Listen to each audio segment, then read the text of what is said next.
వరలక్ష్మి వ్రతం ఎప్పుడు చేసుకోవాలి అని చాలా మంది కన్ఫ్యూషన్లో ఉన్నారు. ఎందుకంటే శ్రావణ మాసం 5 శుక్రవారాలు వచ్చాయి కాబట్టి 5 శుక్రవారాలు వచ్చాయని చెప్పి చాలా మంది కన్ఫ్యూషన్లో ఉన్నారు. 2వ వారం చేసుకోవాలా 3వ వారం చేసుకోవాలని. వరలక్ష్మి వ్రత కథలో ఏమని చెప్పబడిందంటే పౌర్ణమికి ముందు వచ్చే శుక్రవారము అని చెప్పబడింది. ఇప్పుడు కూడా పౌర్ణమి ముందు శుక్రవారం 2వ వారం వస్తుంది కాబట్టి మనం ప్రతి సంవత్సరం కూడా 2వ వారం చేసుకోవడం అనవై. కానీ ఈసారి 5 శుక్రవారాలు వచ్చాయి. పౌర్ణమి ముందు వచ్చే శుక్రవారం 3వ శుక్రవారం వస్తుంది కాబట్టి ఆ 3వ శుక్రవారమే వ్రతం చేసుకోవాలి. సెంటిమెంట్ ఉండొచ్చు 3వ శుక్రవారం చేసుకోకూడదు, అట్లానే ఎవరికైనా సెంటిమెంట్ ఉన్నవారు 2వ శుక్రవారం చేసుకోండి. ఎందుకంటే అది కూడా పౌర్ణమి ముందు వచ్చే శుక్రవారం. 2వ శుక్రవారం అయినా 3వ శుక్రవారం అయినా ఎప్పుడైనా చేసుకొని వచ్చును.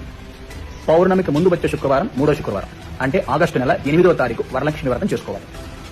ఆగస్టు నెల 8వ తారీఖు పౌర్ణమికి ముందు వచ్చే శుక్రవారం రోజున వరలక్ష్మి వ్రతం చేసుకోవాలి. ఆ రోజు వీలు పడిన వాళ్ళు 2వ వారం కానీ 4వ వారం కానీ చేసుకోవాలి. మనకి ఆ వరలక్ష్మి వ్రత కథలో ఏమని చెప్పబడి ఉంది? పౌర్ణమికి ముందు వచ్చే శుక్రవారం చేసుకోవాలి. ఈ సంవత్సరం 5 శుక్రవారాలు వచ్చాయి. పౌర్ణమికి ముందు వచ్చే శుక్రవారం ఆగస్టు నెల 8వ తారీఖు శుక్రవారం వచ్చింది కాబట్టి ఆ రోజే వరలక్ష్మి వ్రతం చేసుకోవాలి. ప్రతి ఒక్కరు కూడా తెలుసుకోండి, అందరికీ తెలియజేయండి. చాలా మంది కన్ఫ్యూజన్ లో ఉన్నారు. కన్ఫ్యూజన్ ఏం లేదు. పౌర్ణమికి ముందు వచ్చే శుక్రవారం